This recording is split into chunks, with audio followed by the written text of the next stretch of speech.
Management, a very warm welcome to the Volunteer Management Network event. I'm Cindy Wong, Senior Manager from the People Development Division at the National Council of Social Service. I will be your MC this morning. Before we begin, there's just some housekeeping rules to bring your attention to. First, you can use the Zoom Q&A function to put in your questions for the speakers. Please upvote any existing ones by clicking on the thumbs up symbol. As we have limited time to answer questions in this session, we will focus on the upvoted questions first. We will be circulating the slides after the session, so you don't need to do any screen captures, and you'll be sent via the email that you have registered with. You will also be given the speaker's contact details, and you can contact them if you have any specific questions or to just connect with them. Just give me a moment to give you some background about the Volunteer Management Network. These sessions bring together leaders and volunteer managers from people and public sector, with the purpose of sharing insight, volunteerism landscape, and best practices that will help us drive meaningful social impact. And this series has a theme, and it's called A Reimagining Volunteerism, Strategic Integration for Enhanced Service Impact.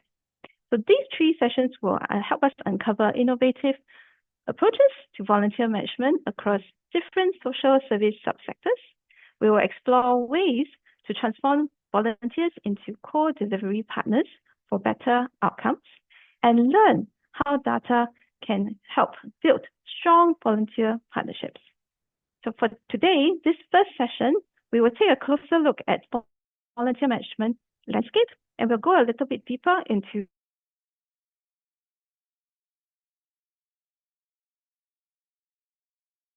with us today, we have Mr. Christopher Gordon, our Director of People Development from the National Council of Social Service. He will do an opening address. We will then hear from Ms. Janice Chow, Assistant Director of People Development and CSS, Ms. Angela Wong, Executive Director of Youth Corps Singapore, and Mr. Nicholas Wee from Care Corner, Assistant Manager, Volunteer and Community Engagement. And we have Wong Fong, the Executive Director of the Astronauts Collective. And then at the end, the speakers will join us for a panel Q&A session that will be moderated by Chris. So without further ado, let me welcome Chris to do his opening address. He will share his views about building a we-first society in Singapore. Chris, please. Thank you very much, Cindy. And thank you, everyone. It's so nice to see so many people here today. I think now we have about 200 odd participants, and I believe we're going to have a lot more joining later because we actually have, I think, about 300 odd who have signed up. So today, clearly, a very exciting day for us at NCSS because we are very happy to host this Volunteer Management Network session event on this very important topic. And very grateful actually today to see such a good mix of people in this webinar. It's not just people who are doing volunteer management. Yes, we have volunteer managers, but I think importantly, we also see in our signups the leaders of the SSAs, the CEs, the executive directors, the senior staff in the SSAs. We also see the program staff because they also play a key role in involving volunteers in our programs. And importantly, we also have the partners from the network. We have public sector agencies who work very closely with our social service agencies. We even have corporates, private sector organizations here with us. I think the reality is that we know volunteer managers alone cannot change the way volunteer management is done. They need the support from all of you in the network, whether within the SSAs or also from our partners. And if we want to truly embrace the spirit of a volunteer and involving more volunteers in our service delivery, all the stakeholders must work closely together. Now, before I start, actually, it's very nice to come back to a more virtual setting. Ever since I think COVID, we've sort of exited COVID, I've actually done a lot more in-person dialogues. So this actually brings me back to the days when I had to do some of these virtual dialogues, either as a panelist or as a moderator. And one of the stories I still remember, a very interesting one, I was actually moderating for then SM Tharman, now president. And I was actually dialing in from Malaysia because I was actually overseas, spending time at that time with my wife's family for CNY, but I agreed to moderate the session.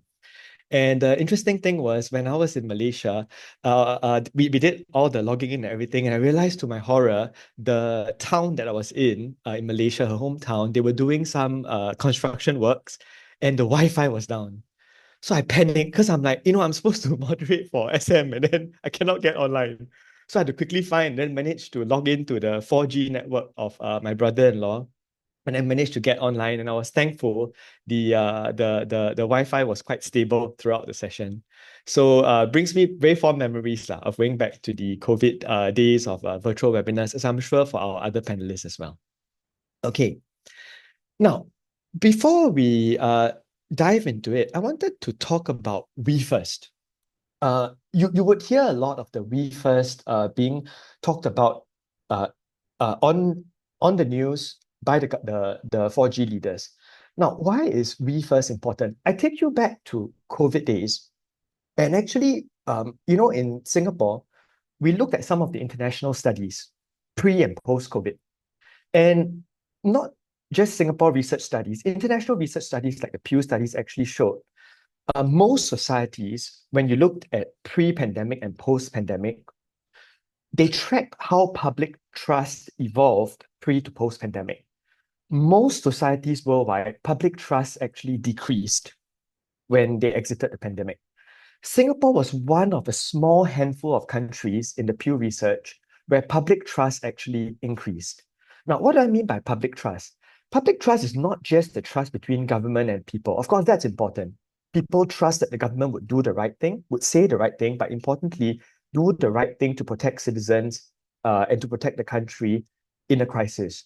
But what was important is public trust also encompasses the people-to-people trust. What that meant was that in Singapore, people trusted their neighbor to do the right thing. They trusted their community to do the right thing, to take care of one another, including taking care of those who are most vulnerable. And in most societies, in most countries worldwide, society started to fray, polarize. But in Singapore, the reverse happened. People held together, people supported one another through the pandemic. And we saw it. We saw how neighbors helped one another. When elderly couldn't come out of the house, neighbors would help them buy food, bring the food to their house. We saw how corporates stepped up. They gave money, masks, various items that were needed to support the community. So I want to bring us to this concept of what I call a trust bank account. What I call a trust bank account. Now, you know how when we talk about the Singapore during the pandemic, we were able to take out a lot of money from our budget and reserves to support the various fiscal programs that were needed during the pandemic. Save jobs, right? So we were able to take a lot of fiscal reserves out to support the jobs agenda. We were also able to take the fiscal reserves out to provide more social support assistance to those who really needed it. So that's the fiscal support. But if you think about it, there's also a concept of public trust bank account. Now, what do I mean? So if you think about it, just as we were able to tap on monetary reserves to support the country, to support vulnerable, to support those who lost jobs during the pandemic, actually, why we were able to get through the pandemic, what I cited earlier, people supporting one another, we were actually tapping on the public trust reserves that were built over the generations. Now, I stress this was built over many generations. Was it built overnight? It wasn't.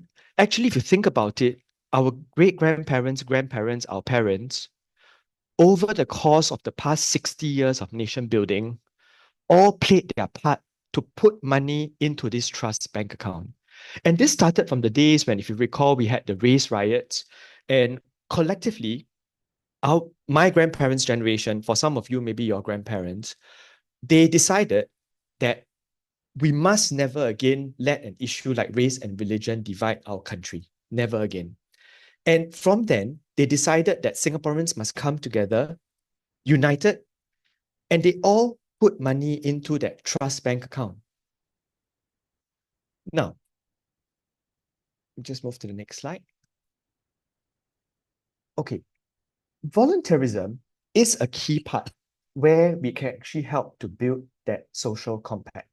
Because when we volunteer, we embrace the spirit of we first as opposed to me first.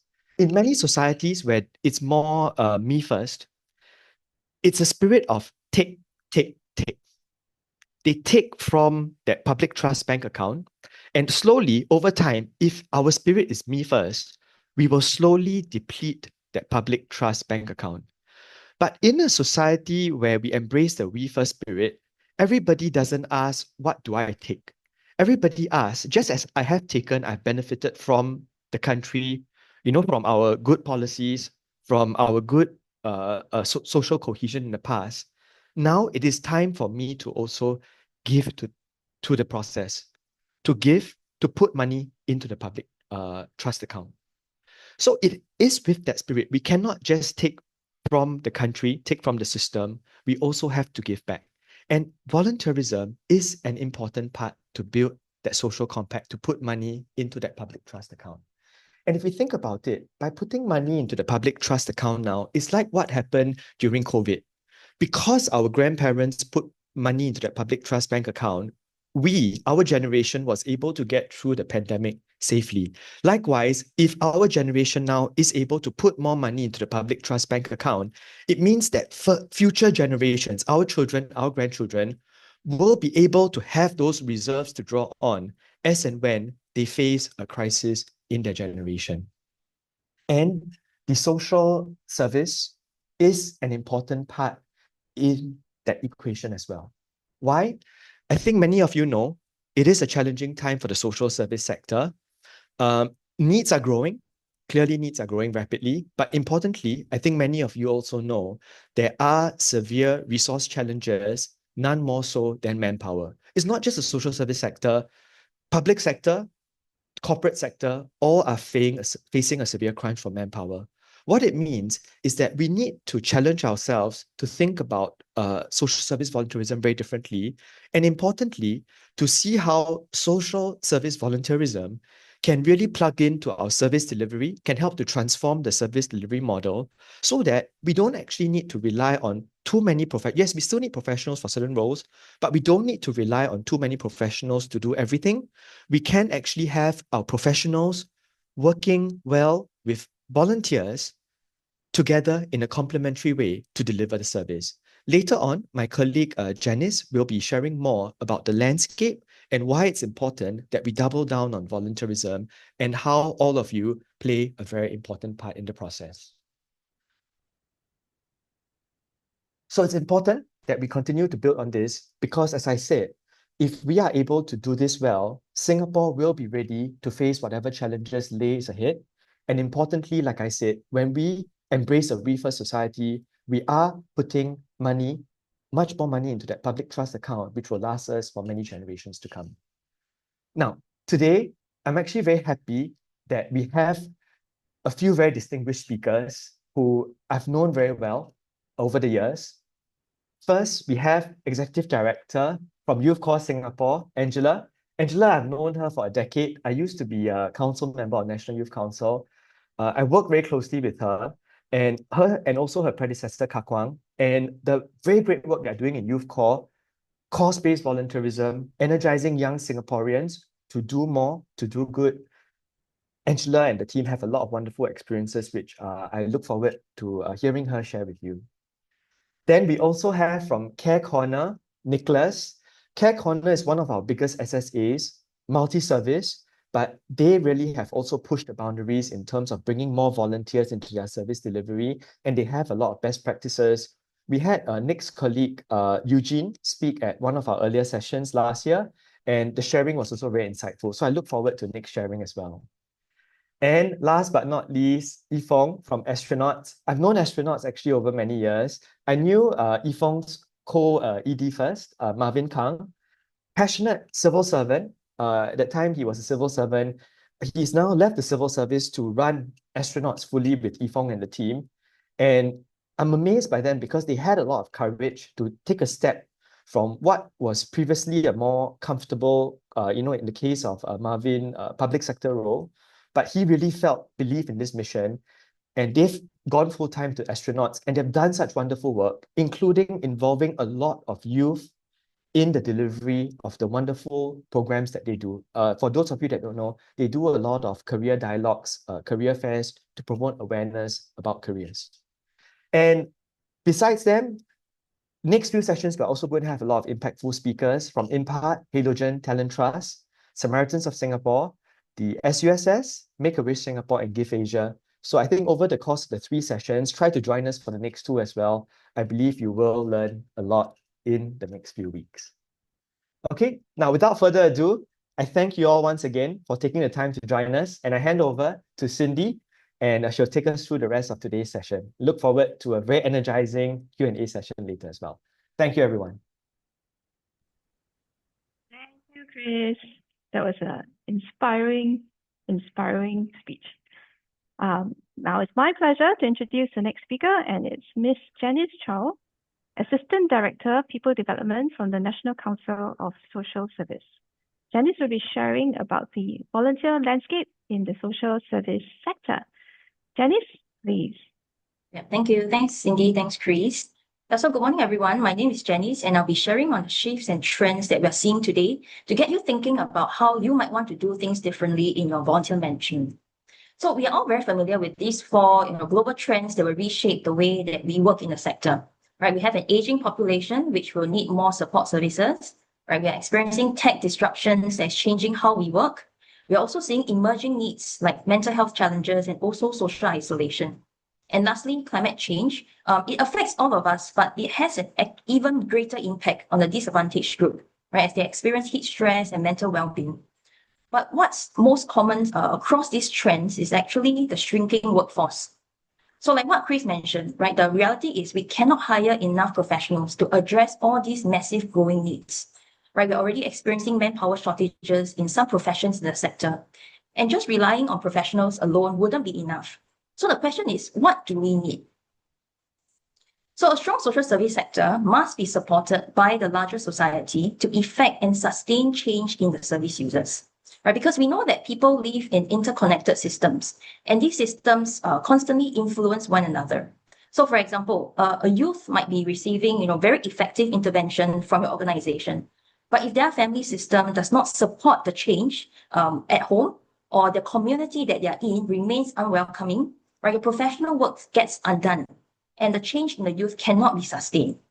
So given our shrinking workforce, our professionals cannot be present everywhere people need the help. And what we need is actually a society that cares enough, right, to sustain the change in the spaces where our professionals cannot reach. So to achieve this, as mentioned in the slide, the volunteerism is the key. Right? Volunteers are the bridge between the professional services and our community support. They help us to multiply our capacity, and at the same time, they also reinforce a culture of care that is needed to create a sustainable impact. And I also like to share that this recognition of volunteers' critical role isn't just happening here in Singapore, right, with the We First movement that you're very familiar about. At the international level, the United Nations has proclaimed 2026 as the International Year of Volunteers for Sustainable Development. So I'd like to share what this means for us and what do you need to prepare for. So first, there will be increased public interest in volunteering. Right? More Singaporeans will want to volunteer, but they will also have higher expectations about what meaningful engagement is for them. People expect proper training, clear roles, and real impact from their volunteer work. Secondly, international funding bodies and donors will also likely focus on how your organization uses volunteers effectively and how volunteer impact can be measured. So think about how your organization currently collects data on volunteer impact beyond just output numbers or number of hours that they contribute. And third, your organization will now need to rethink how you deliver services and how you redesign meaningful volunteer roles. And these roles must be well suited to meet the volunteers' interests and also align with your community needs. And I would like to say that this task goes beyond a volunteer manager's responsibility, right? You will have heard us saying, sharing a lot of times before that this task requires your strategic planners to also steer the overall direction of your volunteer integration. You also need your program staff to learn new skills to redesign programs and also work effectively with volunteers as well. So what all this tells us is that the most effective programs don't just serve people, right? They engage the whole communities as central partners to build a society that cares. So how can then we build a stronger volunteering culture? So we must first understand the behaviors in the sector. Right, collectively, as a social service sector, we were able to attract about 367,000 volunteers in financial year 24, and of which 33% were regular volunteers, meaning they volunteer at least more than 4 times a year. So as majority of us here today come from subsectors in the first row of adults and family, children and youth, etc., my sharing will then touch on these subsectors. Okay, so let's start with the multi-sector. Now, for multi-sector, you attract the highest number of volunteers in the sector. And because of the sheer number of volunteers you bring in, over 100,000, you need to invest in a dedicated volunteer manager headcount and establish good processes and good knowledge management, right? So because without good processes, volunteer coordination can become very overwhelming for your staff. And this ultimately affects your volunteer experience. Next, now we look at adults and family subsectors. It's interesting that you have lower median number of volunteers at just 62, but you also have the highest median proportion of regular volunteers at 78%. Right? So what this tells us is that you are really good at retaining volunteers once they join you, but there is room to increase the number of volunteers that you engage, or even to diversify your volunteer opportunity so that you can better match volunteers' interest, availability, and their skill set. For children and youth subsector, what we are seeing is that your volunteers spend a median duration of about 104 minutes per visit. So you may want to consider how you are making the most out of this engagement and also how you can increase the proportion of regular volunteers.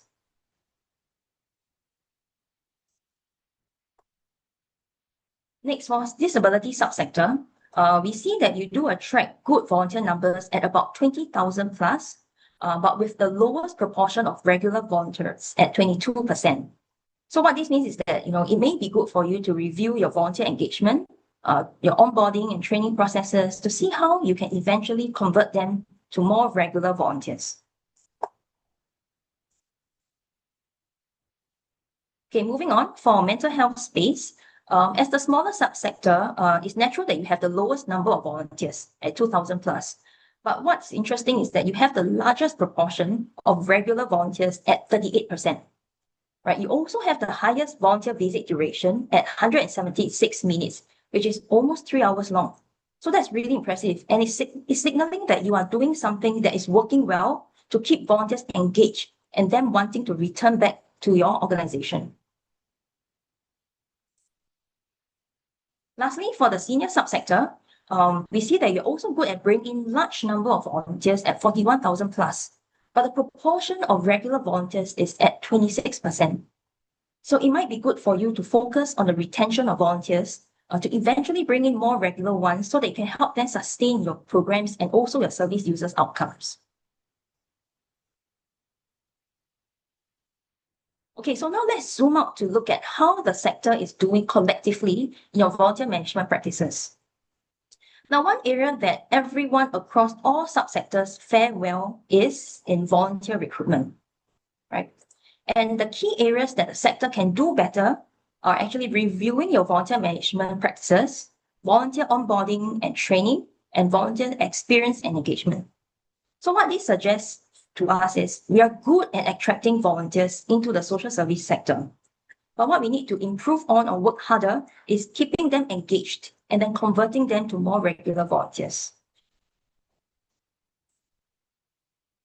Okay, moving on. So one interesting finding from our needs assessment with approximately 600 volunteers is that volunteering consistently follow a predictable pattern regardless of age. First, what we found is that they start volunteering because they believe in the cause. Second, they continue to see the impact and they continue to volunteer with us. But they will stop when volunteering causes them stress. So the key question becomes, are you designing volunteering opportunities to maximize the impact? Is the volunteering experience engaging, or is it too stressful for them to continue and sustain their commitment? So beyond the time and expertise that volunteers bring into your organization, it's also important to consider what they can take away from their volunteering experience that will shape a WeFer society. And I'd like to leave with you this thought. So after each volunteering session, do your volunteers feel more knowledgeable about social issues? Do they feel more empowered to care outside of your organization? Or do they only feel comfortable to act within your established framework? Because only when volunteers are transformed to become the caring colleagues, your supportive neighbors, and even your engaged community members, can we truly create a society that can sustain all of us. Thank you. Over to you, Cindy. Thank you, Janice. It was so interesting to see all the breakdowns of all the subsector information. Thank you, Janice, for that. Now it's my pleasure to introduce the next speaker, Ms. Angela Wong, Executive Director of Youth Corps Singapore, the National Agency for Youth Volunteerism. Angela will share research insights on youth volunteering motivations and barriers. She will introduce their four senses framework and outline partnership opportunities for organizations looking to collaborate with youth volunteers. Angela, over to you.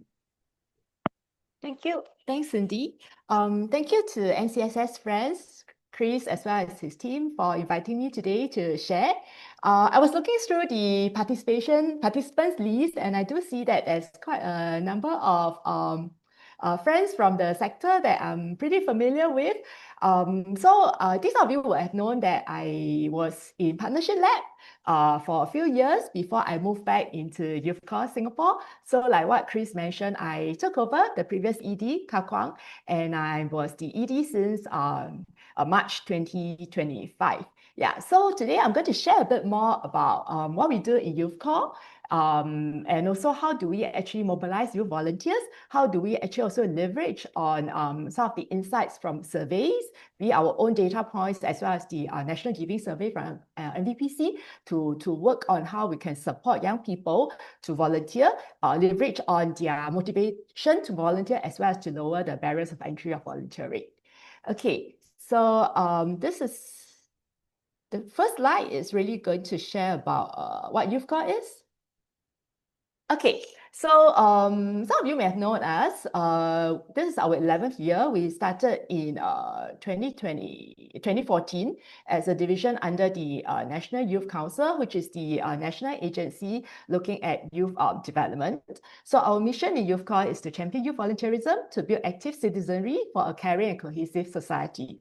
So when we celebrated our 10th year anniversary in 2024, we actually did a visioning exercise. The whole idea is really to stocktake how we've done for the last 10 years and also to chart our directions for the next 10 years. So with the visioning exercise, we actually co-created our vision together with fellow youths, partners, as well as our staff. So this is our vision of Ignite Change, Grow Good Together. So the whole idea is to have Youth Corps Singapore as the agency to bring together youth from 15 to 35 from different backgrounds together and offer a wide spread of meaningful opportunities to young people. We also want to foster a culture of volunteering, so we encourage youth to make a positive difference, be it big or small, and we will also want to inspire and empower them to grow, to deepen their contributions, and of course to create ripples of good in Singapore and also beyond. So we also have our overseas volunteering program under YEP. Okay, so this is how we organize ourselves in terms of the kind of opportunities and programs. So we organize ourselves across 4 pillars. The youth that we engage are 2 types of youth.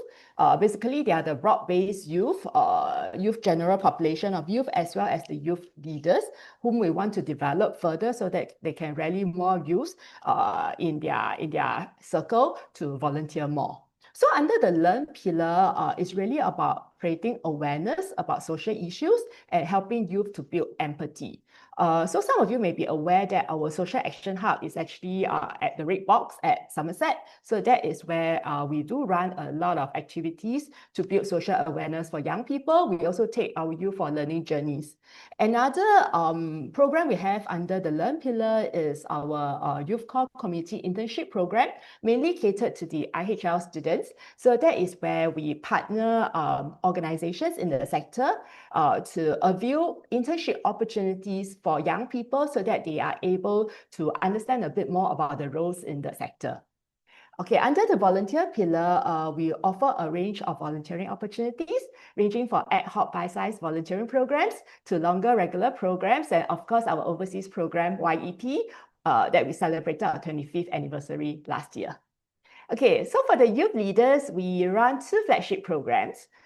First is a cohort-based program called Program X, where we have partnerships with the different IHLs. So typically, really aiming at their student leaders. So it could be service club leaders, hall leaders, or even their CCA leaders. So it's a camp, 3-day camp for them to really understand more about their social issues, and after which they will go back to their school to implement projects, and our staff will also come in to give support in terms of funding or even mentorship. Our flagship program is actually the Youth Corps Leaders Program. Okay, so this is really a 9 to 12 month long program for youths who really want to equip themselves to be volunteer leaders, and that is where they will come together as a socially mixed teams and work with community partners to champion service learning projects.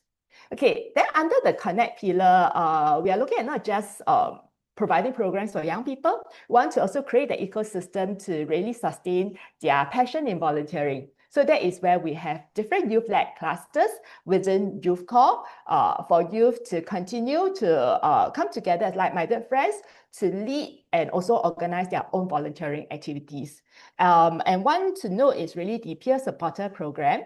Mental health, I think, is quite a prevalent issue among youth, and our youth also want to do a bit more for fellow youth. So a few years ago, we actually started the community peer supporter program with the support together with HPB to train young people who are keen to be community peer supporter within the youth ecosystem. So we actually open up Red Box every Thursday. So that is where our community peer supporter will come in to give support, and Red Box will also be a place where a drop-in center in a sense during that particular few hours for young people to come in to look at do some wellness activities with our community peer supporter. Okay, next, I will share a bit more about some of the insights from surveys about volunteering motivators as well as barriers. Okay, so I am focusing on 2 sets of survey. One is a survey that we done in 2024 by Youth Corps. It's called the Youth Volunteer Aspiration Survey. So as I mentioned earlier, in 2024, we were actually doing our visioning exercise. So as part of the visioning exercise, we actually rolled out a survey to about 1,500 youths to really get a sensing of, what inspired them to want to volunteer, what motivated them, what are the barriers, and how can we serve them better as a youth volunteering organization. Then another set of insights that we are looking at is actually a national data insights from NVPC, Individual Giving Survey. I think now they've renamed it to National Giving Survey. So we are looking at the 2023 data. So actually both sets of data are actually telling us quite the same thing, similar things. So if you look at your left, right, the box, the one in the blue box, is really about, the top motivators for young people if you want to encourage them to volunteer. So what motivated them to volunteer? I think the youth were telling us is really about the altruistic, motivation of volunteering. So the whole idea of that they get to help other people in need, they get to use their free time meaningfully and make a difference to society. So the idea of having that tangible impact, I spend a few hours, I spend one day every week to support, certain clients and all that. I want to see what is the impact that I can actually bring, to the people I'm serving. So I think that same set of insights was also quite prevalent in the NVPC survey. So seeing volunteering as really, an effective way to help others. So with these two sets of insights, I think the implications to us is really, when we want to encourage young people to volunteer, I think what we can do is really, how can we actually frame volunteerism as really a way for them to contribute, meaningfully, and also how we can better be more explicit in showcasing the tangible impact when they spend their time volunteering. Okay, so when we talk about motivators, I think there's also that barriers that we are looking at. So the top barriers, which I think all of us would have known also, no surprise, is really about time. So there's a lot of competing commitment in the young people's life. So time constraint from work, from school, from family commitment definitely affect why they are not volunteering or why they are not volunteering as much as we desire them to. So that's the top barriers. But we are also seeing some silver lining here when we look at, the second bucket. Yeah, so if you look at those that are below the box, the blue box. So youth are actually telling us, they are not too sure where to start. So like they're not canceling volunteering totally, but it's really, the awareness. I don't know where to start. I might be busy with other things, or it could be that I have no friends or family to volunteer with, or volunteering opportunities may not be that flexible for them to want to contribute or weave them into their daily life. So we do see some of these factors as really, things that we can actually untap to really leverage on to untap their volunteering potential among young people.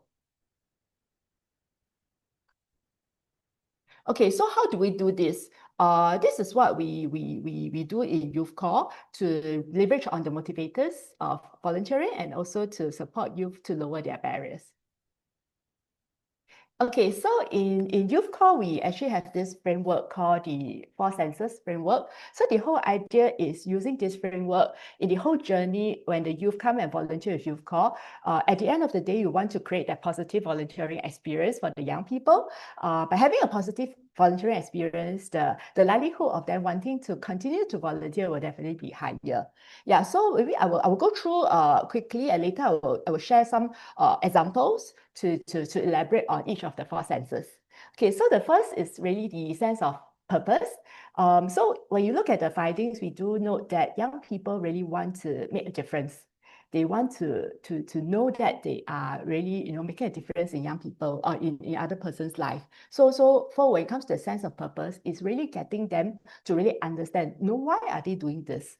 Why do they volunteer? What is the purpose of them coming in to support this group of clients, and also to show them the visible impact and the difference that they are making.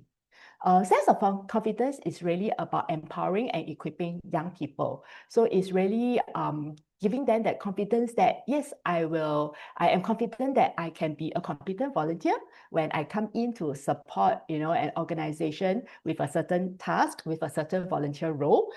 So we do that through, really spelling out the clarity of role and also capability building the young person before he or she, comes in to volunteer. The third S is really the sense of belonging. Okay, yeah, so sense of belonging is really about how do we actually provide that support, social support. So we see from the findings, actually, some of the youth deter themselves from volunteering also because they don't have family or friends to volunteer with them.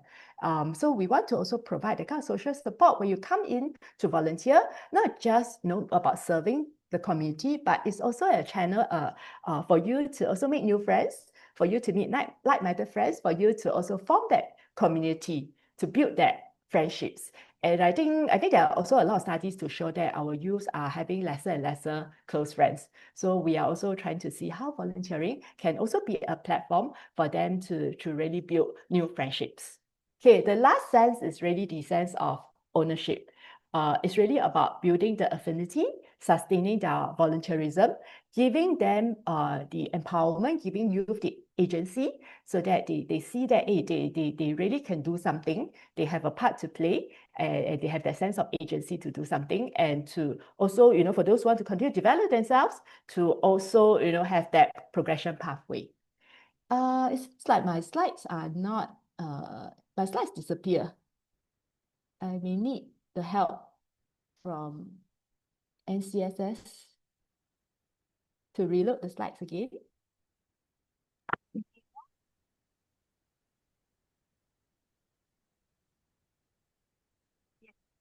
Yes, I'm online. We are popping it up. Sorry. Thank Yeah, you. no worries.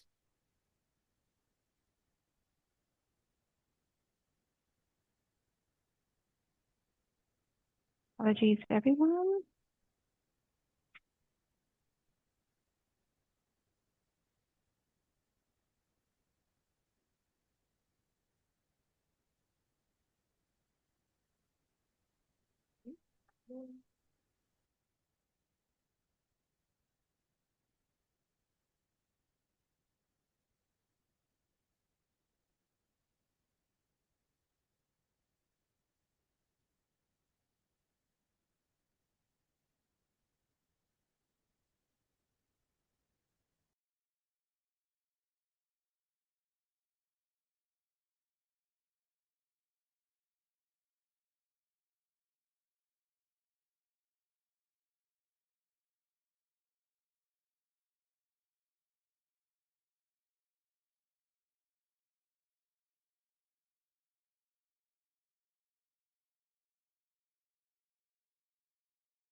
Okay, Angela, you can continue. Can I have it in the slide? Yes. Mm. Give me a sec. Let me also show this.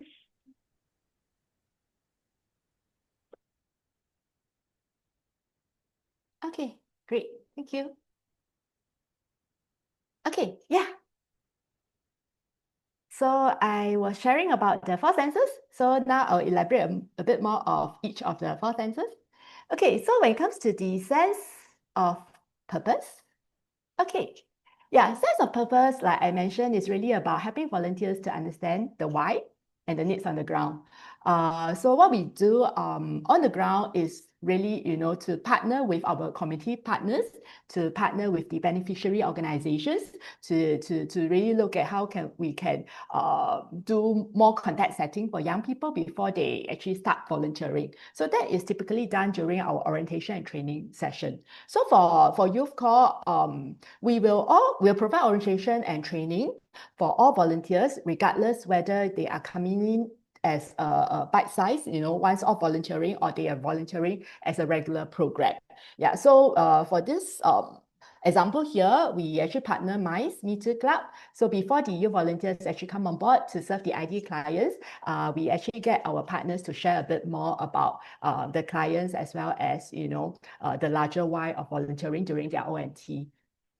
Then after every volunteering activity, what we will do is we will also conduct briefing for the volunteers. So the briefing is usually done by either the youth volunteer coordinators, or it will be done by the staff or our community partner. So the whole idea of having that debrief is for volunteer to reflect, to also, share their experience volunteering with one another, and of course for them to also help one another to understand and verbalize, the impact that they have made, and it's also a way to help them to grow together, as a community.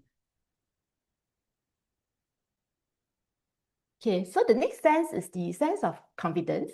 So we are really looking at how can we best equip our volunteers with the skill set that they need in order to perform the volunteering role well.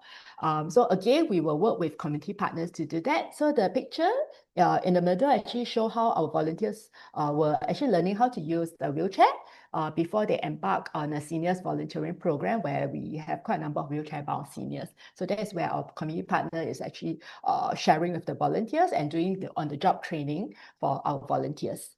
The 2 pictures on the right shows a conversational classes, Malay and Hokkien classes, is run by our youths.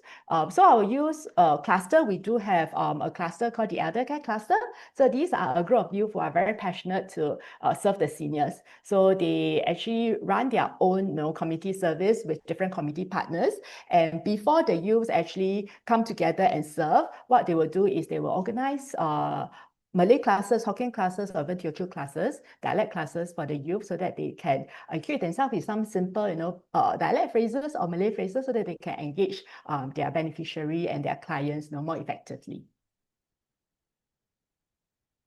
Okay, the next sense is the sense of belonging. So a sense of belonging is really about building that community to sustain youth passion in volunteering. So we do this in a few ways. One is really by our clusters. So we have about 12 different clusters in Youth Corps. So think of it like a bit like your CCA clubs in school, where the youth come together, they have a common passion, they come together to run their own activities, and these clusters are also guided by our staff advisor. So the clusters can be program-based, for example, like the peer supporter network, they are program-based. It can be course-based also, like the elder care cluster. We also have a special needs cluster. Skills-based clusters are those who want to leverage on their skill set to do good.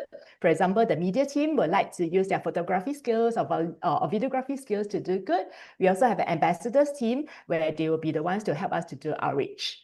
And then two other communities that we are also, supporting youth to build are definitely our youth corps leaders. So they come together as a cohort to go through the leaders program. And after the whole leaders program, we also want to continue to engage them and keep them close and hope that they can also sustain their volunteering as a cohort. YCS affiliates are actually ground-up groups that we are supporting. So these could be groups that our youth corps leaders actually form, ground-up or startups that our youth leaders actually form, and then we are continuing supporting them.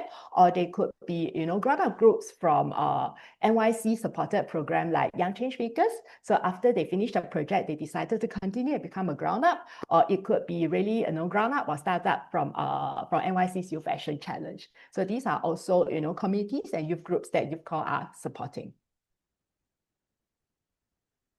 Okay, the last one is really on the sense of ownership. So being a national youth developer, we also want to use volunteering as an avenue for our youth to continue to develop their skill set, to continue to become better person. But we also recognize that youth want certain autonomy, youth want certain agency, and they want choices when they volunteer. So within our program, we actually do factor that part, getting youth to be able to choose what they want to do. So for example, in the Youth Corps Leaders Program, youth are actually able to choose their developmental pathway, the kind of projects that they want to do. So they can actually do a project that is sustained by their previous cohort. They can actually scale the project done by their seniors into another locale, or they can start their own project.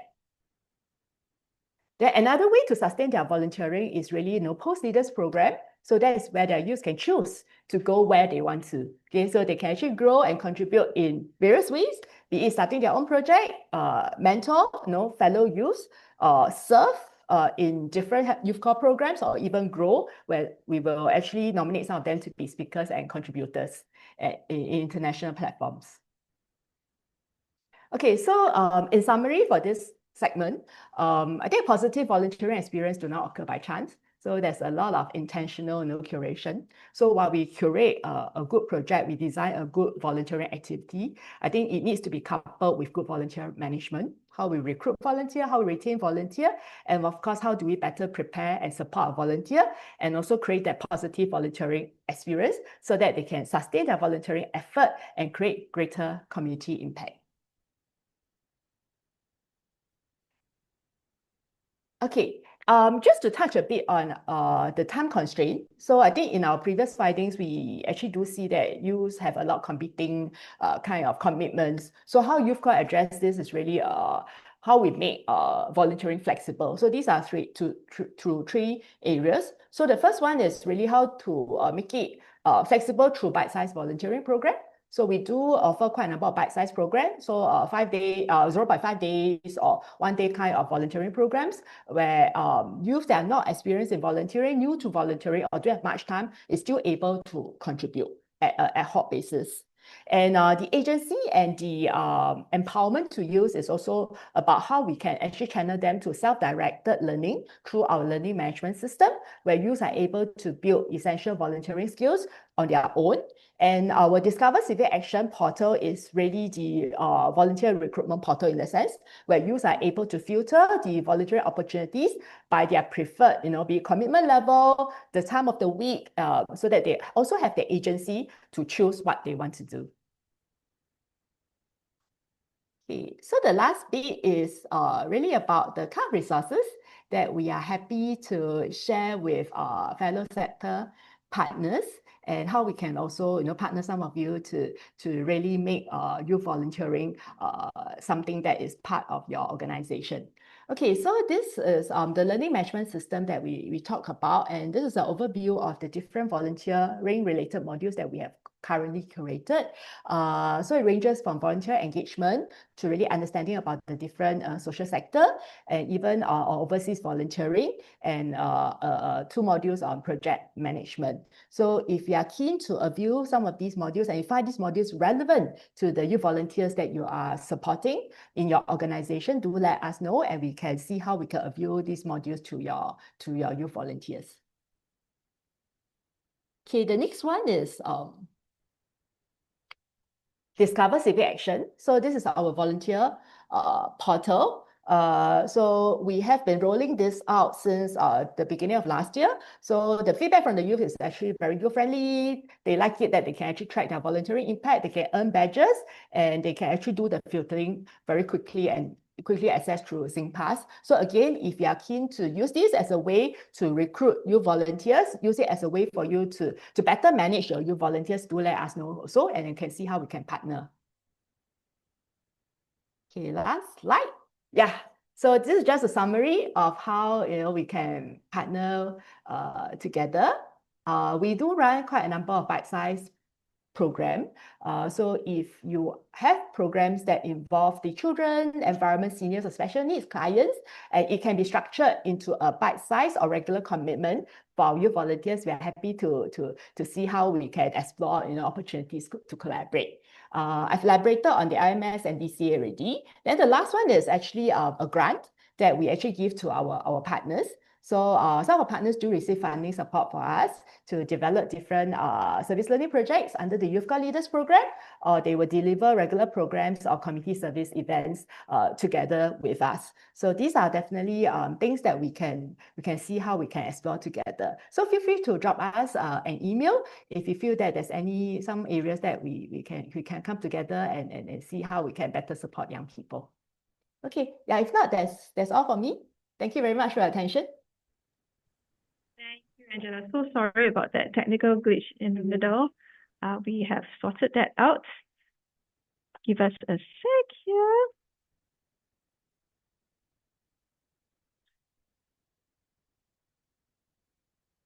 Okay. Right.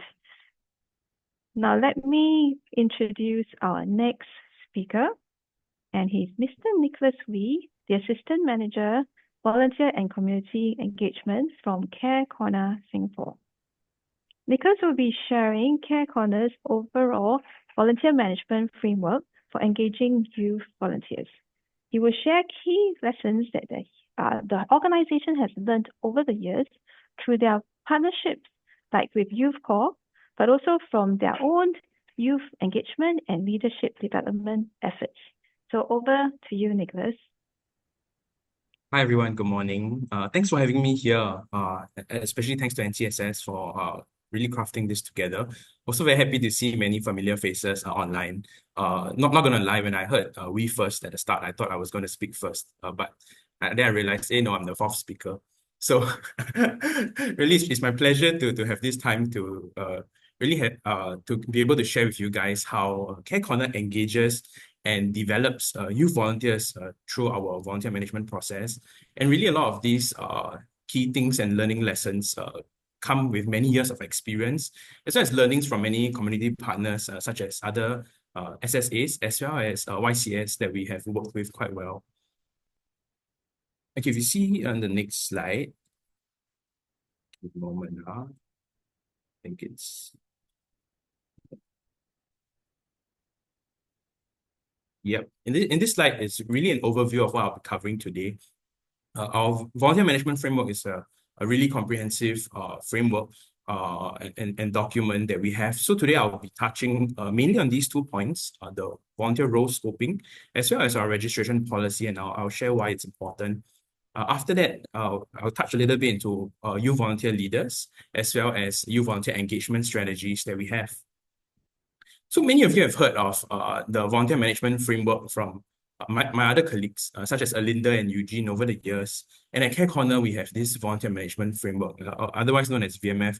And you might be thinking, hey, you shared it so many times already. Why do you keep sharing again?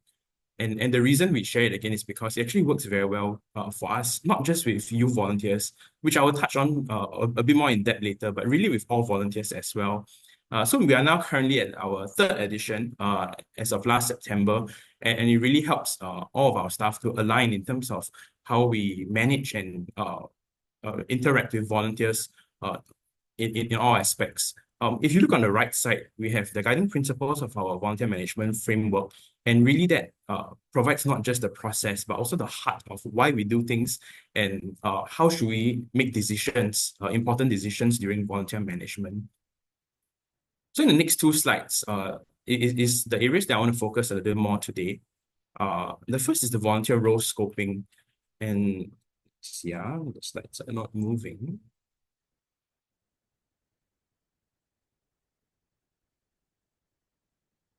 Yeah, okay.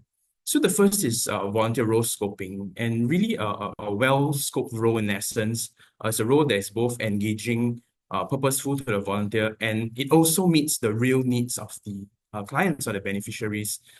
And when these 2 aspects come together, what it does is it helps to sustain and even inspire volunteers to stay and come back organically. I think just now, during Janice's sharing, she shared about volunteers, recruitment, there's no issues, but sometimes retention and even training and different aspects, we might struggle in terms of that.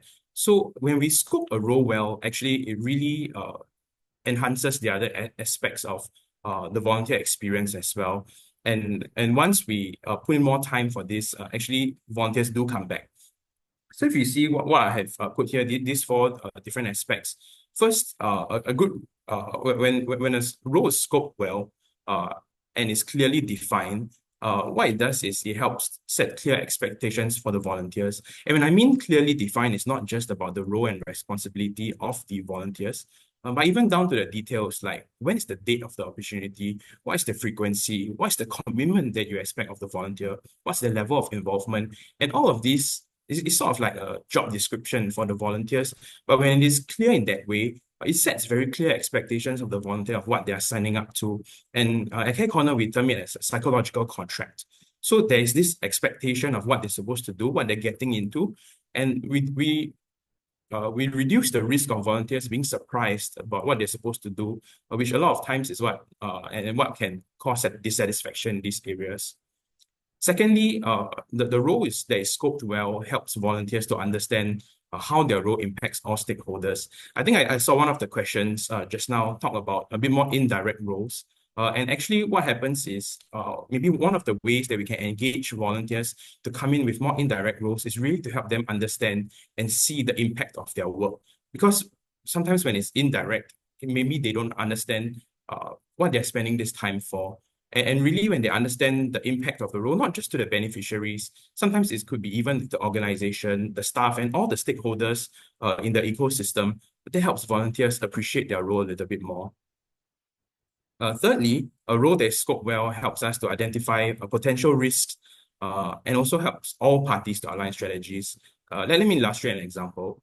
So for example, if you have a befriending opportunity with wheelchair-bound seniors, and maybe you are very well versed and understand all the risks, because maybe the seniors that you're interacting with every day, you know how to manage them already.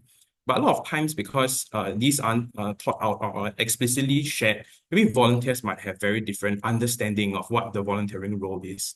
And when these are brought out explicitly, it helps to raise awareness, not just for ourselves, but also for volunteers. And when we think about that, we learn how to mitigate all the different risks, even volunteers' worries, volunteers' misunderstandings, and we can address it head on. And this also leads me to the next point, where we talk about volunteer training. once we understand the risk as well as what skills are required, when we are able to create training that is intended knowledge or skills in terms of performing the role. And lastly, we also look at appreciating volunteers, because that is quite a crucial aspect of volunteer retention as well, because volunteers can see that, hey, they are being recognized. They can see that they are being appreciated for the thing that they are doing. And the next part is volunteer registration, which I want to touch on. And you might think, hey, why is volunteer registration important here? Actually, across all the different collaborations with different partners, including YCS over the years, even at Discover Civic Action, right, a platform, we do have very comprehensive data collection so that we can understand youth trends and volunteering. And that is one of the key things that we do at Care Corner. So who is required to register as part of Care Corner volunteers? These are all volunteers. So we do not let any out of the cracks. We don't say that, hey, maybe there's a group that do not wish to register or share certain details. We tighten on that area. So if you see in this slide, what are the details that we collect? We even collect things like full name, full NRIC, and so on and so forth. And why it's important is because this is important for us to be able to track a few things. So firstly, let me just show you on the right. Yeah. Okay, so if you see the why, right, why we do it is because of three reasons. First is that we provide accident insurance for any volunteers that come and volunteer with us, and this helps them to feel a bit more secure in the things that they are doing. Second, it safeguards our beneficiaries and our volunteers as well. I think a lot of times our beneficiaries might come from vulnerable backgrounds. Maybe it could be children, it could be families. And understanding who is coming through our doors to volunteer with them and support them is important. It's an important safeguard for everybody. And lastly, having accurate data tracking and data collection, I think Janice shared just now as well, right? Understanding the different trends is important for us. Because a lot of times volunteers might take a short break, and then when they come back, maybe there's a change of staff, maybe there's different people that interact with them. And if we're unable to track that very clearly, we're unable to appreciate the staff accordingly. So having a very clear data tracking system is important to appreciate our volunteers as well. Now, why do we need to use NRIC instead of other reasons? So things like names, right, could change. Maybe after someone gets married, maybe for religious or even personal reasons, people might change their names. Phone numbers and emails, they get changed frequently or even shared between parties. And with that, it's hard to track the unique identifier of a person. Therefore, we use NRIC to do so. And how do we circumvent the risk that comes with it, right? Or the perceived risk that comes with it? Because we understand that NRIC is not authenticated, but it's really just an identifier.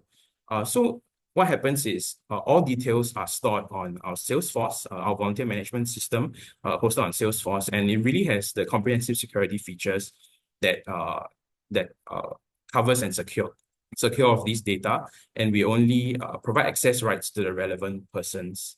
So we share a lot of these upfront before the volunteering discussion even happens, so that volunteers know what they're getting into. Okay, so in the next slide, right, I'll go a little bit more into youth volunteer, the youth volunteer aspect of this. So the youth volunteer development, these are different areas that we have observed over the years and what works well in terms of youth volunteer development. So first on the top left, you see the word mentor.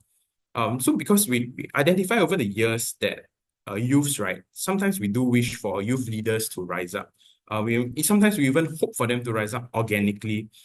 But something that we see that is a successful aspect over time is to have a staff mentor that guides the youth over time, no matter how much experience we perceive the youth to have, to journey with them across the leadership journey.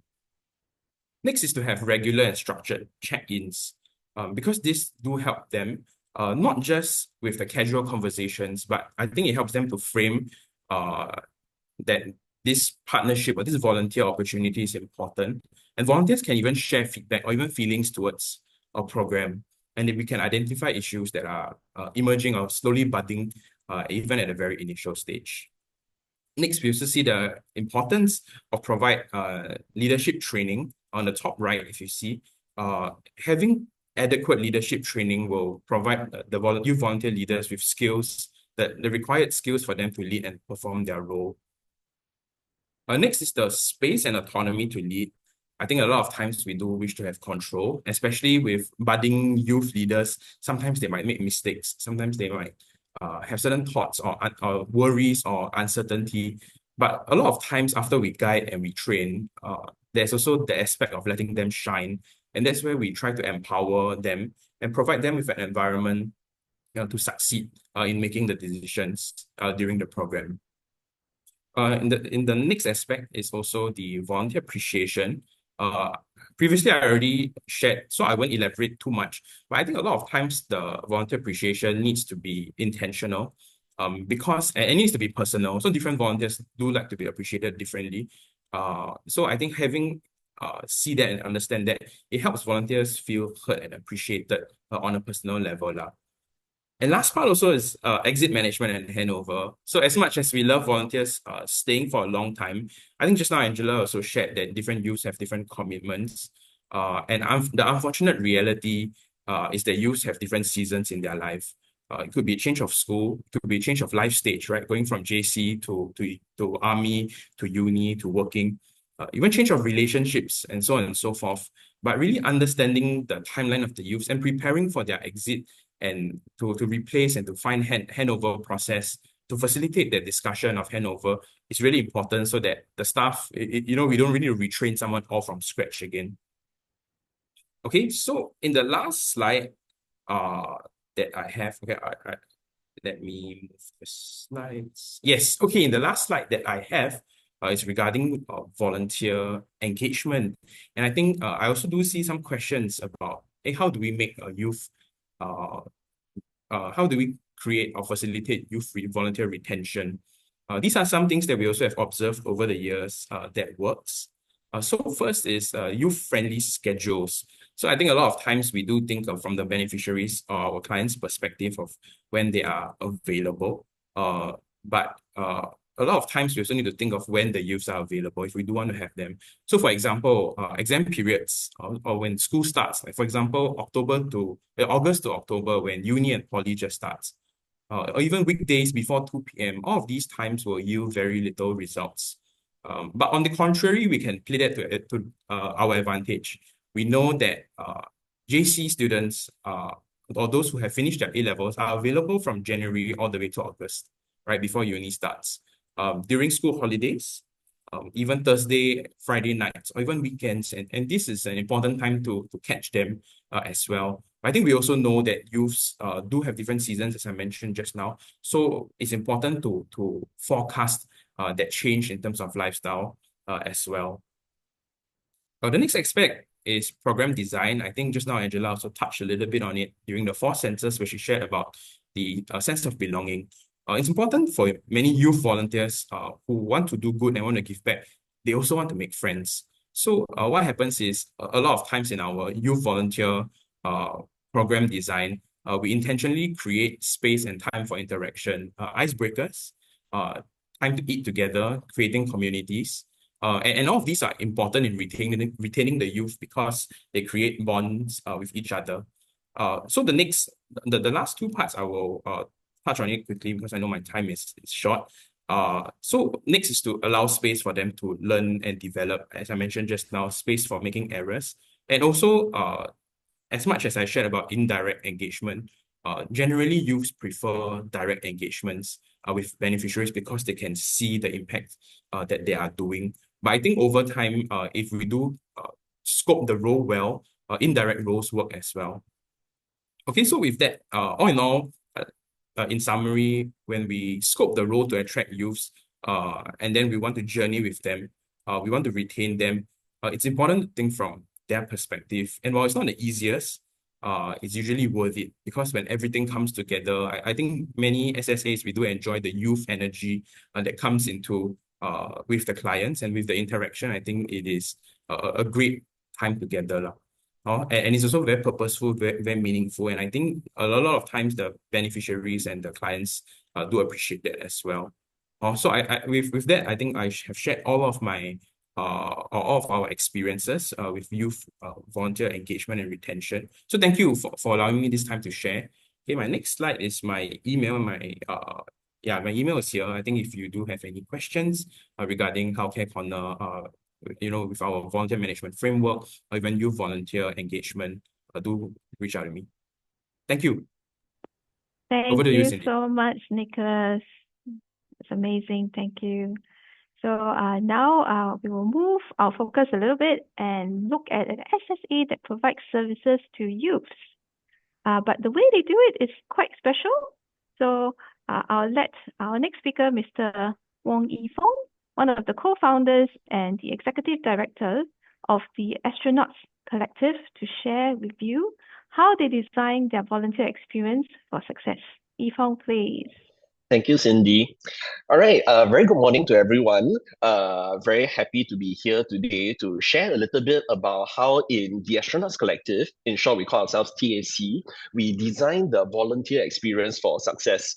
So we've had wonderful speakers, Angela, Nicholas, sharing a lot about how to do volunteer management, volunteer recruitment, and crafting the experience for them. So I thought that maybe what I will do in my sharing today, right, I will focus very much on how TAC started as a ground up.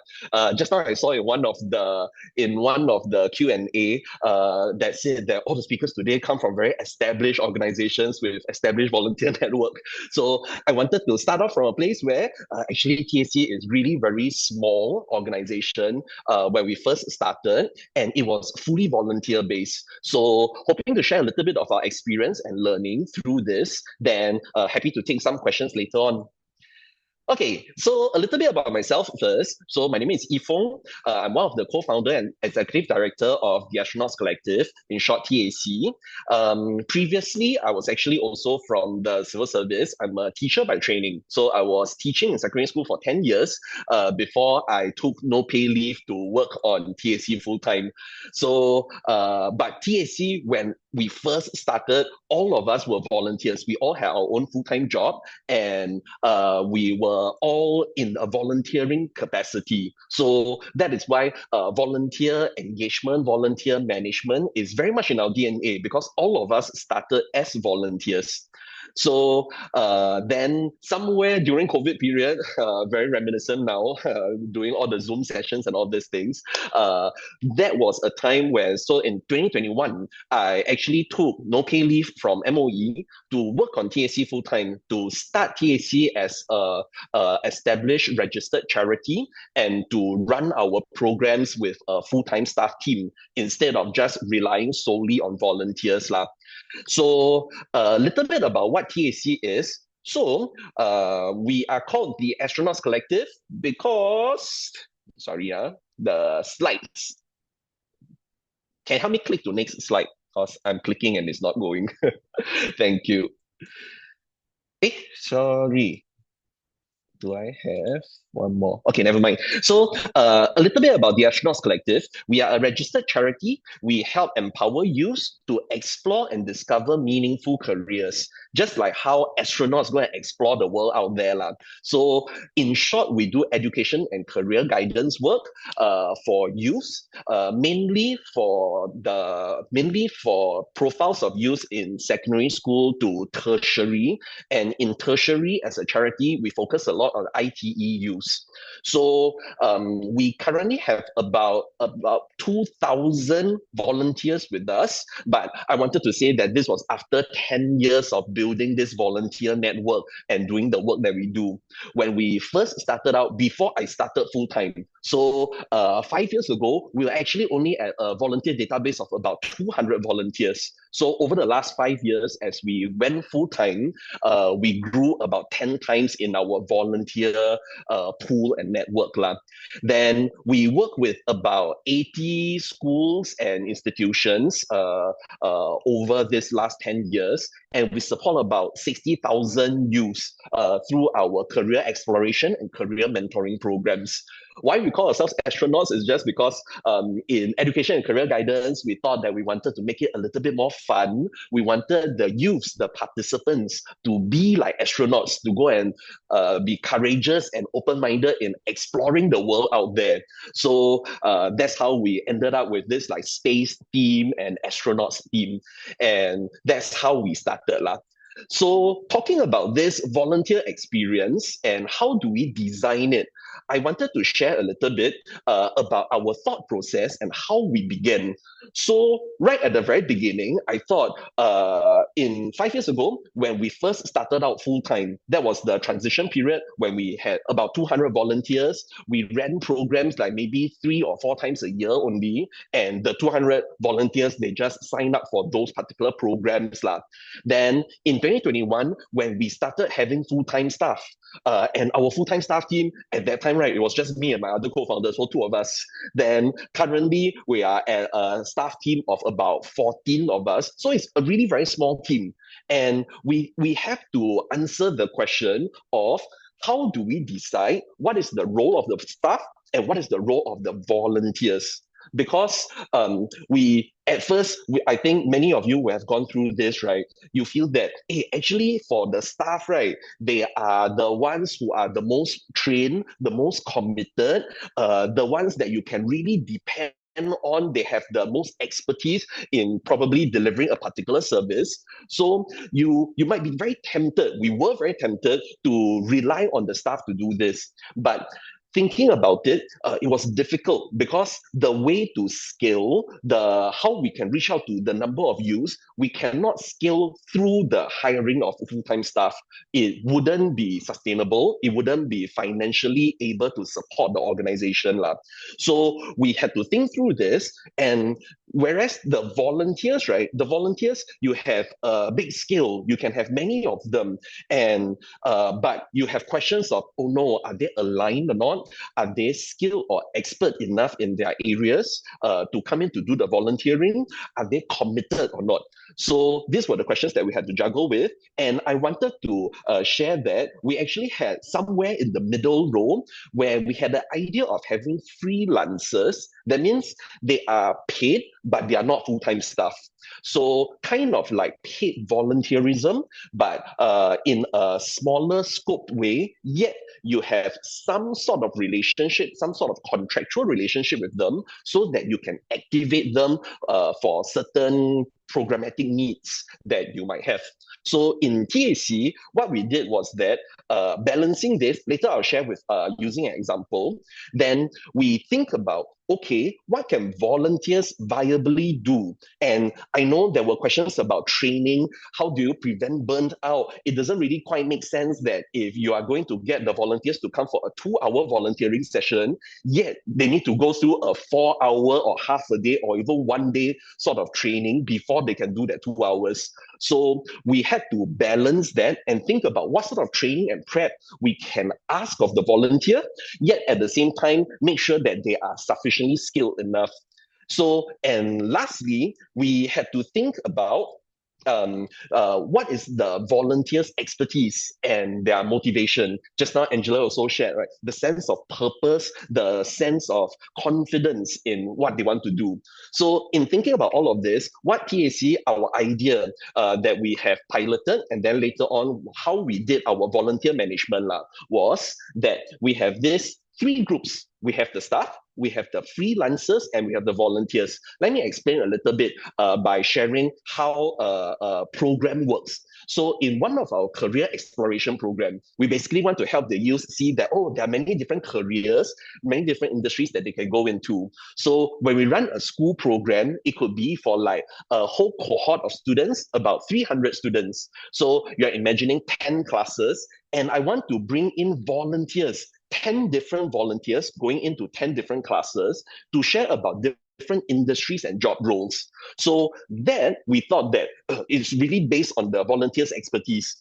We got volunteers coming from all sorts of different industries. They know their work, they know their industry, they have expertise in sharing about this. I cannot substitute this with my staff because I cannot go and hire staff who has experience in in 10 different sectors just to run a program. So we thought that volunteers really can come in. But at the same time, right, you imagine volunteers going into secondary school, and some of them, it might be 10 years, 20 years since they went to engage with youth. To want the volunteers to be able to do like classroom management or to do some of these facilitation skills is a little bit difficult. So what we did was we actually got freelancers. We hired, we scoped out a youth wing where they are actually tertiary students, current tertiary students that we contract to come in.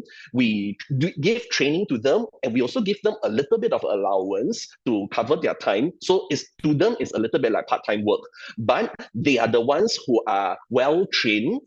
We can call them back for training because we pay their allowance. And then at the same time, they are also closer in age, have that sort of expertise in facilitations and all these things for the classroom management part. So that was how we kind of do it in our programs to design out these 3 different roles. Another thing that we thought in designing the volunteers experience, how can we design the volunteers ownership so that they feel that they really have a stake in this, they really want to do this. So I thought this was a very important part. We said that in our designing, right, it was to design a critical role instead of an optional role. So we don't treat volunteers as actually our volunteers, whether they come or don't come, never mind one lah. And you go in with the expectation that volunteers sure got attrition one, so I must buffer or I must run programs where I already have access. And eventually that we felt that the volunteers' experience wasn't good because they come feeling like, actually I'm a bit redundant one, even if I never come, it doesn't really matter. So what we did was we designed the role to be critical, and we communicate to the volunteers as such. So in the program that I was sharing with you, right, we tell the volunteers 1 week before, 3 days before, and 1 day before that, you are the volunteer who is going in to do the sharing in that class. If you never come tomorrow, right, the class will have no volunteers, have no professionals on that day. So it's really very important. If you cannot make it last minute, or please go and make the arrangements. If for any sort of exigencies, then we will try and make arrangements. But we already contract them to know that this is important. So when volunteers come, they really feel that like, oh, this is something that I signed up for, I'm really committed to, and I will turn up for. And we find that with that, right, volunteers have a lot of ownership. One of the things that when we first started, we were thinking that, wow, you want to run weekday programs. So previously, when we were all volunteers, right, we only ran weekend programs because our expectation was that volunteers, everyone has their own full-time job, they cannot do during office hours. But once we designed this critical role, what we actually found was that the volunteers could actually step up, and they could tapping on, like nowadays in civil service, in many organizations, they have volunteer leave. They can make the arrangements, and we find that actually volunteer attendance based on sign-up rates is actually pretty high. So then how do we design then, but because if it is a critical role, right, then you must really make sure that they will really turn up. So one of the ways of doing so in our experience was to also design different tiers of volunteering. Some tiers we communicate it as critical, but we have a little bit of buffer so that we know that even if they don't come, there is some way that we could potentially buffer for that. Then After those volunteers have done a few of those, they rise up to the tiers. They have shown that they are committed. When they sign up, they will turn up. Then you can move them to a higher tier of volunteering where it requires a little bit more commitment, where it requires a little bit more time. So then that also recognizes the volunteer experience. One of the things that we do for volunteer onboarding is that after a volunteer has volunteered a few times, right, we get them to be buddies for new volunteers so that they can be the ones onboarding, they can share their volunteering experience, and they can help prepare and get a very good sense of what the volunteering role might look like. So then my last bit was actually just to say that the important thing about volunteering is also to help them see the collective impact. So, sorry, when the volunteers come for this sort of engagements or volunteering sessions, sometimes, right, each volunteer, they only interact with maybe 20 students or 30 students. And while that sort of frontline is already quite useful, quite important, we find that in our experience, right, it is a lot more galvanizing to share with them how as an organization or as a collective, we're actually reaching out to, we are making so much more impact. So for example, in the school program, instead of helping them see that, oh, you went in, you spoke to one class of students, that's the impact that you did, we share that for that day, because 10 volunteers come together, we did this together, we are impacting at a whole cohort level in the entire school. So some of this communication, we find that it helps the volunteers. And when the volunteers find that sense of purpose and they see the collective impact, actually the volunteers are the multipliers. I wanted to share that 5 years ago, we were at about 200 volunteers, right? Actually, we never really did outreach or volunteer recruitment for the longest time. It was by word of mouth. So if your volunteers are the ones who have a good time, they come on board, they enjoy their volunteering session, then they are the multipliers who will go out and recruit new volunteers, share with their friends, their family, and it's quite cute.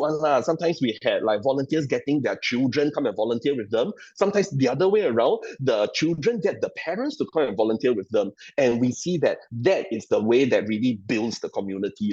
So thank you very much. I thought I would stop here. Then we can take some questions later on. I see some of them already in the Q&A. So thank you. Back to you, Cindy. Thank you so much, Yvonne. I hope everyone is enjoying these presentations. We will now start the panel Q&A segment. We will end a little bit later than the original timing. We will end in about 20 minutes. I hope you can all stay on and continue to join us. I see 16 questions have come in. Unfortunately, we only have time to address any of the, only the upvoted questions.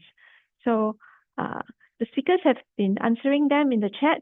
And they have also kindly agreed for you to contact them via the emails that they have supplied in their presentations just now. And you will get all these slides via email after the session. So let me invite all the speakers to join us again and Chris to moderate the session. Thank you. Thanks, Cindy. And thanks to all our three speakers, Angela, Nicholas, and also Yvonne, for a very, very rich sharing. You know, what I think was very special is each of them, as I was sharing with them when we had a huddle a couple of weeks ago to prep, each of them have their own secret sauce. Their own secret sauce for what works for them. And today, I think what each of them really did was they told you what is the secret to the success that they've had in helping to grow this space of youth volunteerism, what made them so effective. So I hope you were able to take away that one or two things that made it work for them, but you also need to tailor it and make it work for yourself. Now, you all have made my job as moderator very challenging because I looked at the list of questions and there were all many, many good questions. 16, I think 17, 18 is what Cindy was saying. So I think what I'll do to try to have a productive discussion is I'll try to group them by 3 teams. And then I'll give an opportunity for each of our speakers to talk about each of these 3 teams. But mindful of our time, because we knew that we put the session end time as 11:30. So if you have to drop off, please feel free to. As we shared in our chat, the recording will be made available on the NCSS website on our volunteer management page. If you do miss any part, feel free to go back to our website and you can find the recording. You can look at it at your own time. Now, so we dive straight into the three themes. The first question that I wanted to cover was around the theme of volunteer retention rates. That was the top voted question. And actually, I think to a certain extent, each of the speakers, you all covered this topic quite extensively in your sharing. How to enhance volunteer retention and engagement over the long term. So I think for the specific question about is there a gold standard volunteer retention rate, I think to make it easier for our speakers, actually the truth to it is the short answer is no. If you talk about different subsectors, different roles, actually really it depends on the particular subsector, the particular role, because each of them have their own unique challenges. Why retaining volunteers will be a bit more challenging. But I think, why don't we dive deeper into it, right? And I think it's a very layered, textured issue. So maybe I'll ask the question this way. Maybe can our speaker share, whilst there's no gold standard volunteer retention rate, what do you feel are the best practices, the thing that really makes a big difference? Now, why I ask this is I think there are also some other questions that ask. For example, bigger organizations, you have resources, you have platforms. But if you talk about smaller organizations, one of the questions talk about smaller organizations, less resources, you don't have so robust platforms, you find it more challenging. So what works for bigger organizations may not work for smaller organizations, right? So let's cover some of these. Let's talk about the issue with a bit more texture. We also covered a few, we talk about how to make volunteering bite-sized. So for example, for youth, some of them find time a bit more challenging. They have school commitments, work commitments. So if we talk about making it bite-sized, does that work? We also spoke, I think Nick spoke about building a community of support. He spoke about mentorship for volunteers, having mentors to guide the volunteers along. I think Fong also spoke about a tailored approach. So maybe let's cover, in your perspective, what do you think are the secret to really enhancing volunteer retention, volunteer engagement over the long term? Angela, maybe do you want to start? Okay. I can share a bit more about our experience about bite-sized volunteering. So there are actually two types of bite-sized volunteering we're looking at. One is ad hoc. And of course, that is in agreement with the partners that the volunteering activity is able to be designed as an ad hoc. That means the volunteer just come once, and then the activity is designed that, okay, once and then it's completed. Another that really help the committee partner is bite-sized recurring, which means, right, from the committee partner's point of view, the partnership is that we will have X number of sessions committed across X period. Okay, so that is that long-term regularity that the community partners see. But from the volunteer point of view, it's designed such that actually every session I can actually have different volunteers coming in to do. So for the volunteers, for the youth, actually, I just clock in once that bite-sized volunteering because I might not have time for others. But actually to the partner, in a way, they ensure regularity, that no regular number of volunteers will come in for the particular session to support, whatever that's needed. So that's bite-sized volunteering to support the needs of our sector partners. But again, also try to find a middle ground that, youth might not be able to commit so much time. In terms of retention and really about re-engaging them, I think one thing that we find out from our experience is really, I think youth need certainty and time bound. And their time bound is actually very short. So for example, even for my youth leaders, those that are taking EXCO role in their youth cluster, so typically their term is 1 year. So we get them to commit to 1 year. But even for 1 year is already quite long for them, but because they're taking leadership role. But at least that you can see, okay, that commitment is a year. And for that year, I am going to do my best for it. And I'm going to make certain prioritization to whatever my life for that year. But after 1 year, I may or may not continue. Or I may continue in a different shape and form, which I think Fong and Nicholas also mentioned. So some of them, they may start off as volunteers in direct service, serving the senior, serving the beneficiaries. But as they enter the workforce, as they become more seasoned volunteer, they may not want to do direct service so much already. Because the youth spectrum is 15 to 35. So can you imagine a 35-year-old volunteering together with a 15-year-old? That's a 20-year gap. And a lot of the kind of behaviors of youth is the older youth, they will want to actually pivot to a different role. They may want to take on a mentorship role. They may want to take on an advisor role. So they may be doing more indirect service, but they are actually volunteering to develop the younger volunteers. So I think in terms of shaping the role, in terms of retaining volunteers, I think we also need to think from their life stage and what they desire to be developed as, to be equipped as they enter different life stages. Ken, thank you, Angela. Nick, you have something to add to that as well? Yeah, I think just now, as I shared, the youth volunteers, they really have a very fixed time period, and I actually picture it like school of fish, right? And you really just see where the fish is going, and you're really trying to put a net there, which is to create an environment that you can catch as many as possible at that time period. But when they need to go, they really need to go. You can't say, hey, you got army, too bad, you got to stay. So I think we need to work with that reality, rather than try to fight that reality, and really to create that. I think also the next thing, how in terms of volunteer retention, right? How we can keep them after we have caught them. I think really is to, at the start, we need to catch the right fish as well. If I think as we do something that is very broad, we generally have volunteers that come in maybe with very different and mixed interests. But if the role is scoped well and spoken very clearly at the start, volunteers enjoy it, and we create factors and parameters that make it easy for them to volunteer. So for example, it could be, hey, it's nearby my house, it's 15 minutes from my house, then volunteers are more likely to come back. Right. I think just now one of the questions that I see also ask about senior volunteers in AAC, and I think this relates to that. We do have senior volunteers that come with our AACs, and they really come from beneficiaries to volunteers. And the reason they do so is because it is so easy to access, and it's a community they want to build. So these are different factors that we can create to make sure the retention as well as the catchment is effective. Good. Thanks, Nick. I think, yeah, our studies also show the ease of volunteerism, including things like distance, all make a difference to helping to make, like what Angela said, easy, convenient, bite-sized as much as possible, very convenient for them to actually take part in the process. Fong. How we did volunteer retention and engagement, right, must be back to our roots, right? Because the original 200 volunteers, they were all friends and friends of friends. We all knew each other.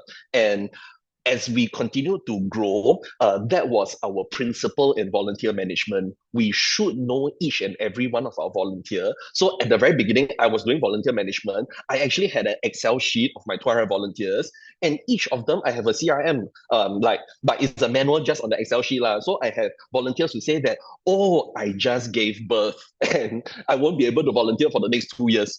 I have that note there on tag to that particular volunteer. And then I have somebody who says that, I'm going overseas for the next 6 months for overseas posting. I'll be back after that. So I put it in as well. And it's that sort of personalized, customized knowledge and relationship with the volunteers that we try to build from the very beginning.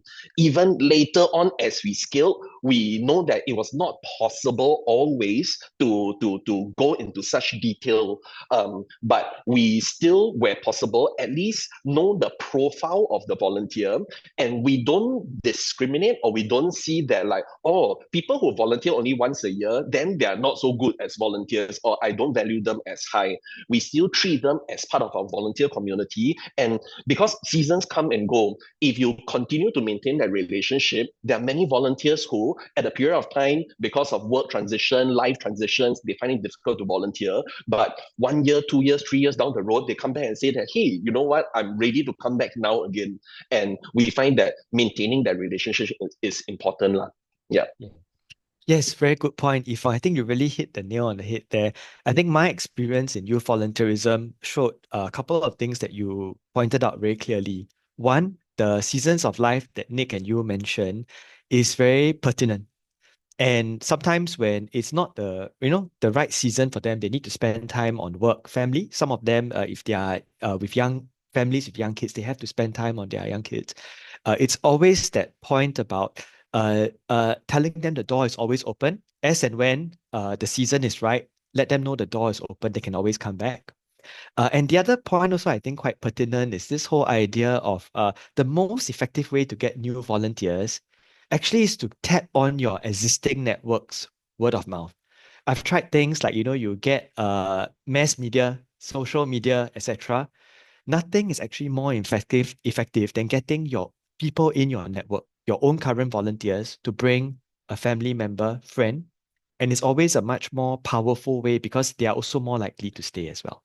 So thank you for those good points.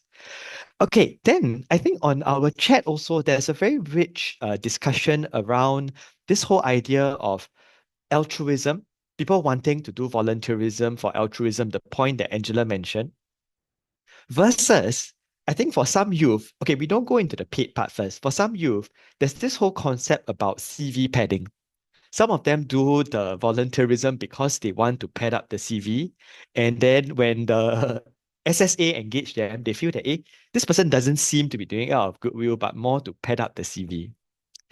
And then this leads to things like, competition about time. If they have school commitments, then which one goes first, right? School is more important. And then they may last minute drop the volunteerism, or worse, promise to do and then didn't turn up last minute. Now, there's also an interesting thing now, how some volunteering opportunities, there is a certain amount of honorarium given, right? So the whole idea of paid volunteerism, but not paid to, sort of a commercial fee, as it were, but more an honorarium given. Okay. Then now, it's also the whole space is because a lot more complicated now because there's also the concept of like what Fong said, freelance work, fractional work. So I think the reality now is SSAs play in this more dynamic landscape where you have a lot more types of, in a sense, arrangements like these. And I think the question is, how do you preserve that sense of altruism, of giving, amidst this more complicated landscape where there's a lot more kinds of arrangements to give to volunteer? Okay, so maybe we start with, we go the other way. Fong first, then Nick, and then Angela. Fong? Okay. I think our principle is that as volunteers, we just want to enable the volunteering. That means that whatever sort of like transport allowance or food allowance that we give, the principle here is that we don't want volunteers to have to pay or to foot a personal cost. So we want to make it as easy as possible. So the amount that we give them is not going to be commercial sort of rates. And the volunteers know that upfront. So it wouldn't be that they are signing up just to earn that bit of money because it's only enough to cover like transport law and sometimes food, depending on the program.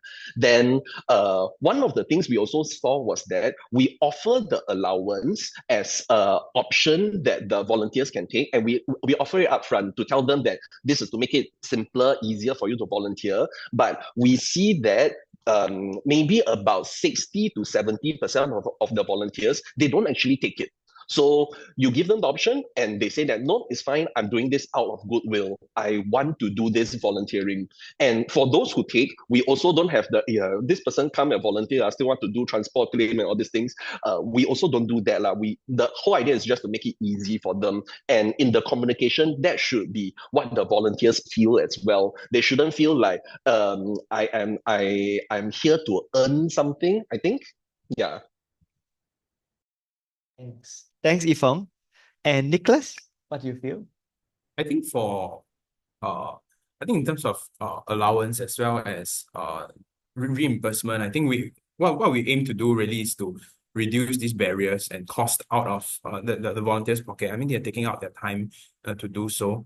Actually, one of the programs that we oversee at Care Corner is the Appropriate Adult Scheme for Young Suspects. So basically, the volunteers go around to support interviews with police, and for that, we really cover their transport allowance because it is a 24/7 service. Sometimes there could be police interviews that happen at 2 a.m. and it is not reasonable to expect volunteers to need to first they need to respond within 1.5 hours to go down to the police station, and then they have to sit there for 3 or 4 hours, and on top of that, to fork out the transport themselves, which more often than not is Grab, taxi, or their own fuel that they have to drive. So that's not reasonable, and we do cover for that. So really is to reduce the barriers of volunteering. But I think like what Fong said, I think how we frame it as well. It's not so much of a payment, it is not so much of a salary and things that they want to earn. And that's not the message that we want to share as well. But more of reducing the barriers. Yeah. Thanks. And finally, Angela, what are your thoughts on this very sort of, I would say, quite controversial question? Yeah. Okay, so for youth corps, generally, we don't kind of pay our volunteers per se. Yeah, but of course, in terms of making things more accessible for them. So in Red Box is definitely very accessible next to the MRT station. So a lot of times is we do cater transport for them to go to like certain volunteering sites and all that. So from the Red Box and all. So these are things that a lot of things that we cover for them when they volunteer with us. We do have this scheme called Associate Scheme. So in a way, these are associates that they can be youth volunteers who have gone through certain seasons with us, but now they are actually at a position where they are able to do mentoring, they're able to do facilitation pretty well, and that is where we actually pay them a stipend when they become our associates. Yeah, so the whole idea is really not so much of really paying you the full market rate, but really more of we are valuing your skill set. And we are happy that, we have gone through our doors and now you're at a position that you are able to be able to contribute. And I want to recognize that this skill set is of certain, value. Yeah, and of course, I think to be honest, they do, take out a lot of time. Some of them, they actually eat into their own vacation leave and all that just to come and be associate for us. Yeah, to really guide and mentor the younger ones. So this is a scheme that we actually push out to support certain roles that require a bit more skill set. Yeah. Okay, good. Thanks so much to our three speakers. So actually, to summarize that, I think it's what's good, I think, is to hear from you first, I think, that assurance that the we first mentality is strong. I think when a lot of people volunteer and they come into especially social service volunteerism, their sense of altruism, wanting to support the underprivileged, is still very strong. And I think, like what you all mentioned, a lot of it is about reducing the barriers, trying to make it as easy as possible, and recognizing that sometimes there are some costs involved, personal costs, even financial costs here and there, to travel, and we can do, I think, as social service agencies to support the process a little bit. And then, like what Angela said, sometimes there's also certain skills that we want to show them that we value. And I think for Fong also, he highlighted some of that in his sharing earlier. So I think those are important things to bear in mind in what I know is becoming more and more a controversial question, because like I said, the space is becoming a lot more layered in the way these arrangements are actually done. Thank you for sharing candidly on that. Now, finally, I think we have time for one more question. So I think the final question I will put to you all, and again, there are some, I've put it together from the various questions that have come together. But I think beyond volunteer retention rates, for your various organizations, if, say, volunteer retention rate is hard to quantify as a success indicator, because, it's not a very simple indicator, what are some of the other measurements or metrics that you track to show that you are meeting some of these outcomes indicators to show that volunteerism is successful in your organization and youth volunteerism as well? And also, not just from the perspective of your organization, but from the perspective of the youth who volunteer with you. I think one of the questions talk about the youth being able to see the impact and the difference they make. How do you know that you have been successful in letting them know that their volunteering has made a difference? We start with Nicholas, then I'll go to Angela and then Fong to end off. Nicholas? Yeah. So for that, I think first in terms of words, right, in terms of reflection, I think when we do debrief, we try to draw some of these answers out. So then this is a time where we really get to share and to get them to really see each other's perspectives as well, what they experience on the ground. We also collect data, so we do surveys really just to see their resonance of the program, whether they want to come back. whether they feel that this program is meaningful or not. And I think lastly is also the actions, right? Actions sometimes, actions speak louder than words, and whether they do come back, sometimes not just with the same roles, but with elevated roles. I think one of the programs that we have, Kids Count, where we have volunteers who, and initially when as volunteer befrienders, they maybe commit to one term, which is maybe a 10-week period. Then maybe they come back for the next term. And when once you see that, they come back and say, hey, I want to do a volunteer coordinator role. I want to do a volunteer leader role. So then they start to escalate and to go up into different positions because they want to give back in different capacities. And I think those are telltale signs of effective volunteerism. And I think the next part also is whether the clients and the beneficiaries do benefit and enjoy the program as well. Because as I mentioned just now, the two parts of rose hoping that works well. First is that it comes back, but second, it needs to benefit the clients. Among our the 5 principles of our volunteer management framework, first is that it's client-centric. So the program needs to benefit the clients. And I think when we get feedback from the service points, our own centers and such, we do have very good feedback about the program stuff and what work. In fact, we bring them along during the ideation stage of creating the role so that they know that the role already will benefit the clients that comes in. Yeah. Thank you, Nick. That's a very nice sharing. And Angela? Yeah, maybe just to write on Nick's sharing. I think for youth, it's really about, timely feedback about how they have made that impact. I think the reflection session definitely, I think, is really very timely for them to reflect, share perspective, and on the spot, know how they have done for their volunteering activity. Another thing that we've put in quite recently is really about sharing certain quotes from clients, quotes from community partners to our volunteers. So functionally, what we do is every volunteering event, we will actually create a Telegram chat. That's more for operational purpose, where to meet and all that, my attendance and whatnot.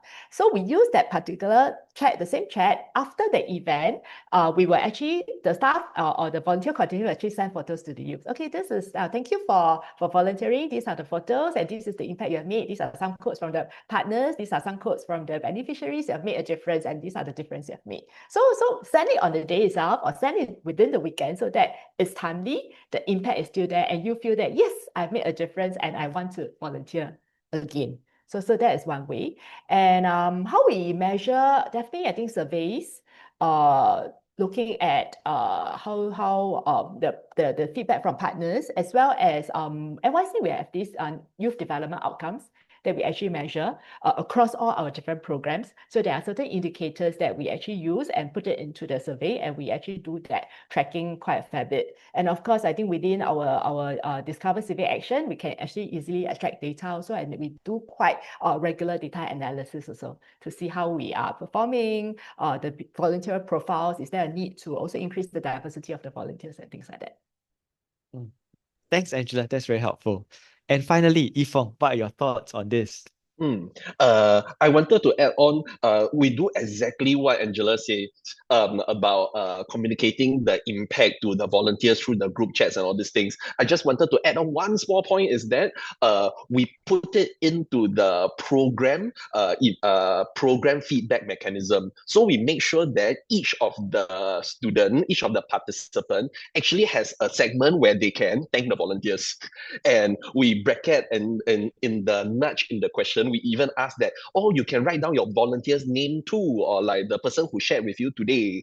And we make it easily accessible so that as we collect this data, then we can quite easily pull out to tell directed feedback specific to each of the volunteer. So yeah, that's one add-on I have about the understanding like how to measure volunteer engagement if we're not just looking at the retention rate because we run programs every month. So one way is to look at the sign-up rates per month as well. You might not be looking at individual volunteers and see whether they are recurring, but for programs wise, every month when we're doing it, are we able to fill the program with our organic sign-ups? So that's one operational traditional thing that we already look at every month, then some of the other things that we do look at as well is how is our recruitment rate going on, like organic recruitment rate where volunteers sign up, like new volunteers sign up and say that they're interested in volunteering.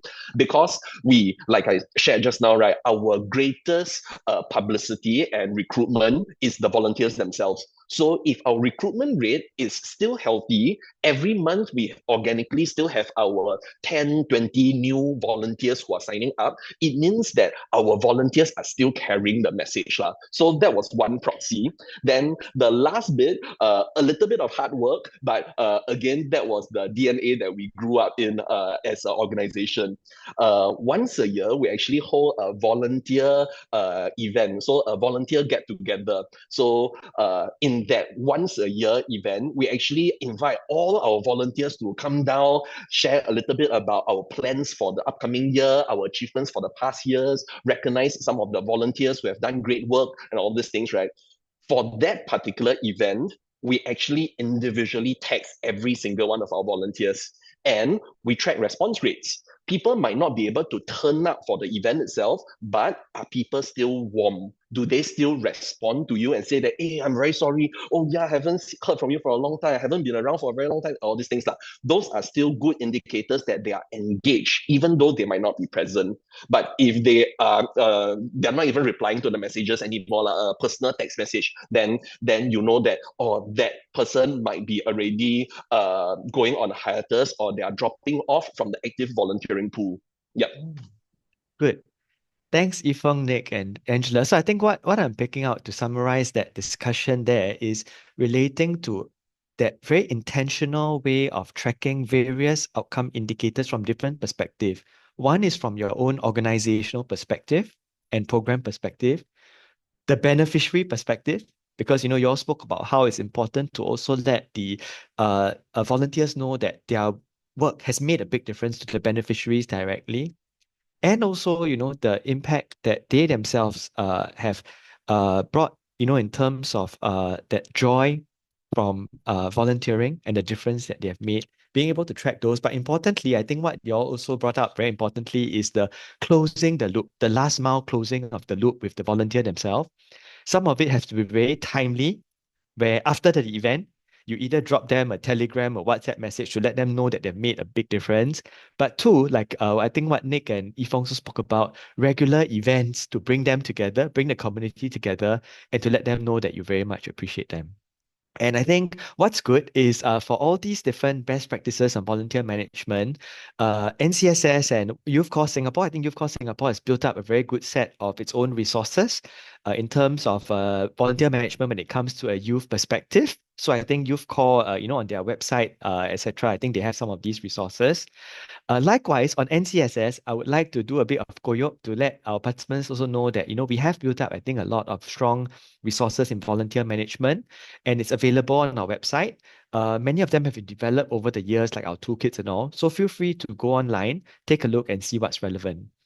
Now, our participants, I'm closing off the discussion now, but I think what our participants have indicated, our panelists have indicated, is that they have left their emails on the slides, because we do understand that some of you may have specific questions you want to ask Fong, Nick, and Angela to clarify with them, or maybe to even explore partnership opportunities with them. So they've kindly put their email addresses on the slide, and I think they welcome you to get in touch with them and their teams for further discussion after today's session. So thank you to our panelists. It was a very rich discussion, so I really appreciate everything you have shared, both in your presentation and the Q&A. And likewise to all our participants, thank you for the very rich set of questions. And I hope I was able to do justice by covering as many of them in the thematic way that we did it. Cindy, over to you. Thank you, Chris, and thank you to all the speakers. Thank you so much for your valuable sharing this morning. And our deepest appreciation goes out to all of you for joining us. We hope you have gained insights from all those sharing that have been done. But please do scan this QR code that's on your screen now and give us your valuable feedback. Let the speakers know how much you have appreciated their sharing, please. I'll pause here for a while.